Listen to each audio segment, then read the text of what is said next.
Budget ঘাটতি মেটাতে এবারও ঋণেই ভরসা করতে চান অর্থমন্ত্রী। ব্যয় মেটাতে সরকারের ব্যাংক নির্ভরতা নতুন বাজেটে আরও বাড়ছে। মোট বাজেটের 1/3 নয়া অর্থমন্ত্রী দেশি বিদেশি উৎস থেকে ধার করতে চান। ঋণের বেশিরভাগ অর্থই আসবে আবার দেশের ব্যাংক ব্যবস্থা থেকে। বাজেট নিয়ে সাইদ আরমানের ধারাবাহিক রিপোর্ট। অর্থমন্ত্রীর কোষাগারের অর্থের বড় যোগানদাতা জাতীয় রাজস্ব বোর্ড। তবে সংস্থাটি আয় দিয়ে তাকে সন্তুষ্ট করতে পারে না, তাই তাকে ব্যয় করতে হয় ধার দেনা করে।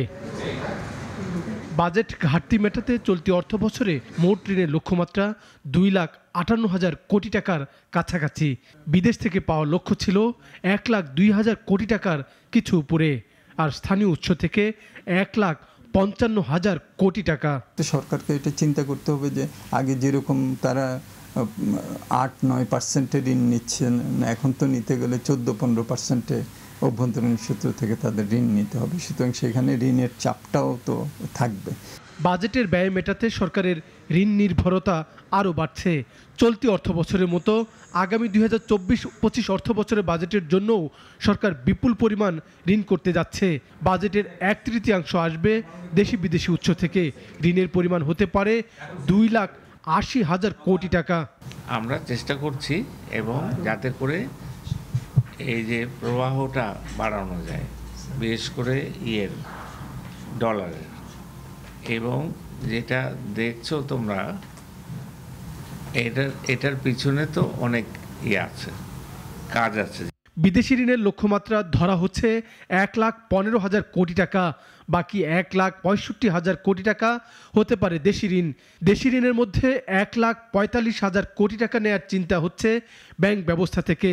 বাকি 20,000 কোটি টাকা সঞ্চয়পত্র বিক্রি ও অন্যান্য উৎস থেকে। রাষ্ট্রীয় প্রতিষ্ঠানগুলো যে ঋণ নিয়ে যেসব কাজকর্ম করছে, টাকার ঋণ নিয়ে, সেগুলো আপনাকে হারে কমিয়ে আনতে হবে। আপনাকে প্রায়োরিটাইজ করতে হবে হোয়াট ইজ ইম্পর্টেন্ট। এই মুহূর্তে আরেকটা টানেল করা ইম্পর্টেন্ট না আমার জন্য। ফেব্রুয়ারি পর্যন্ত সরকারের দেশীয় ঋণের স্থিতি 8,43,799 কোটি টাকা, আর ডিসেম্বর পর্যন্ত বিদেশি ঋণের স্থিতি 7,779 কোটি 30 লাখ মার্কিন ডলার। প্রতি ডলারকে 117 টাকা ধরে হিসাব করলে তা 9,32,000 কোটি টাকার উপরে। সরকার ব্যাংক ব্যবস্থা থেকে ঋণ নিলে দুটি সমস্যা তৈরি হয়। প্রথমত, বেসরকারি খাতে ঋণ প্রবাহ কমে যায়, আবার কেন্দ্রীয় ব্যাংক টাকা ছাপিয়ে ঋণ দিলে তা মূল্যস্ফীতিকে উস্কে দেয়। অর্থমন্ত্রীকে দুই সংকট সামাল দিতে হবে নতুন বাজেটে। সাইদ আরমান, নাগরিক, ঢাকা। একমাত্র ওয়ালটন এসি দিচ্ছে 1 বছরের রিপ্লেসমেন্ট গ্যারান্টি এবং কম্প্রেসারের 10 বছরের গ্যারান্টি।